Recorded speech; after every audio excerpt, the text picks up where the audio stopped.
सबको जय मसीह की। उम्मीद करता हूँ कि आप सब लोग प्रभु में बढ़ रहे होंगे और सब लोग अच्छे से होंगे, और हमारी यही प्रार्थना है कि आप सब लोग प्रभु में बढ़ें और खुशल से रहें और अच्छे से रहें। प्रभु आप सबको आशीष दे। आइए आज हम वचन से देखते हैं, नीति वचन उसका 3 अध्याय और 5 वचन में लिखा है कि तू अपनी समझ का सहारा न लेना, वरन संपूर्ण मन से यहोवा पर भरोसा रखना। आमीन। तो इस वचन को हम याद रखें कि परमेश्वर ने कहा है कि तू अपनी समझ का सहारा ना लेना, वरन संपूर्ण मन से यहोवा पर भरोसा रखना। नीति वचन उसका 3 अध्याय और 5 वचन में लिखा हुआ है। मेरे प्रिय भाई बहन, कई बार हम अपनी समझ का सहारा लेते हैं और अपने ही समझ के अनुसार चलते हैं, लेकिन हम अपने परमेश्वर पर भरोसा नहीं रखते हैं। मेरे प्रिय भाई बहन, यहाँ प्रभु यीशु मसीह, यहाँ सृष्टिकर्ता परमेश्वर बिल्कुल कह रहे हैं कि तुम अपनी समझ का सहारा मत लो। मेरे प्रिय भाई बहनों, कई बार होता है कि हम अपना ही समझ का सहारा लेते हैं। हम आदमी पर भरोसा रखते हैं, हम प्रधानों पर भरोसा रखते हैं, लेकिन हमें किसी पर भरोसा नहीं रखना। हमें भरोसा किस पर रखना है? हमारे पिता यीशु राजा पर।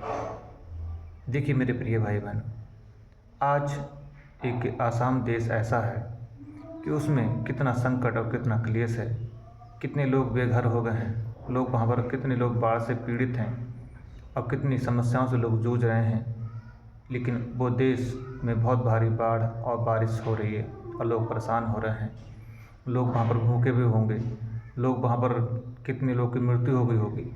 मेरे प्रिय भाई बहनों, हमें किसी पर भरोसा नहीं रखना है, ना ही किसी आदमी पर, न ही किसी और प्रधान पर, क्योंकि वचन संहिता उसका 46 अध्याय और उसके 3 वचन में लिखा है कि तुम प्रधानों पर और प्रधानों पर भरोसा न रखना और न किसी आदमी पर। हाँ मेरे प्रिय भाई बहनों, हमें किसी पर भरोसा नहीं रखना है, केवल हमें कहाँ भरोसा रखना है? हमारे परमेश्वर यीशु राजा पर। मेरे प्रिय भाई बहनों, कोई भी समस्या है, कोई भी दिक्कत है, हम परमेश्वर से प्रार्थना करें और परमेश्वर के पीछे चलें, क्योंकि परमेश्वर ही हमारे लिए उद्धार देता है। परमेश्वर ही है जो कि हमको जीवन देता है, और परमेश्वर ही है जो हमको ज्ञान सिखाता है। मेरे प्रिय भाई बहनों, मेरे प्रिय भाई बहनों, आप प्रभु में बढ़ें, आप प्रभु से प्रार्थना करें, आप प्रभु पर भरोसा रखें, संपूर्ण मन से यह भरोसा रखें और अपनी समझ का सहारा बिल्कुल ना लें। मेरे प्रिय भाई बहनों, क्योंकि परमेश्वर ही है जो हमारे लिए रास्ता निकालता है। जैसे इजरायली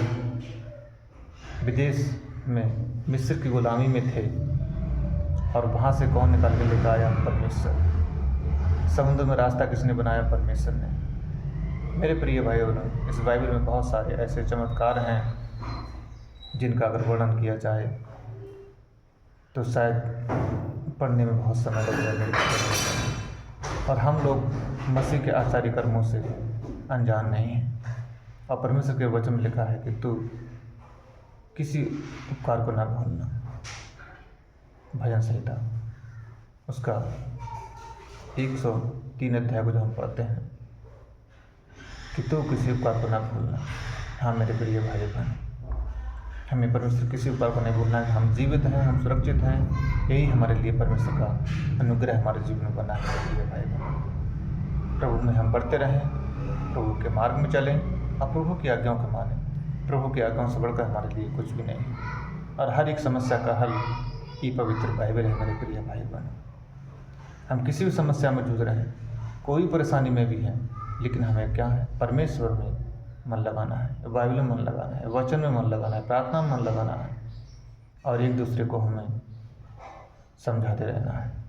मेरे प्रिय भाई बहन, प्रभु आपको आशीष दे इस वचन से, और इस वीडियो को दूसरों तक शेयर करें कि हमें परमेश्वर पर भरोसा रखना है संपूर्ण मन से। परमेश्वर इस वचन से आपको आशीष दे। हमारे चैनल को सब्सक्राइब कर लें, जिससे कि जो भी वचन परमेश्वर से हम तक पहुंचते हैं और हम आप तक पहुंचा सकें।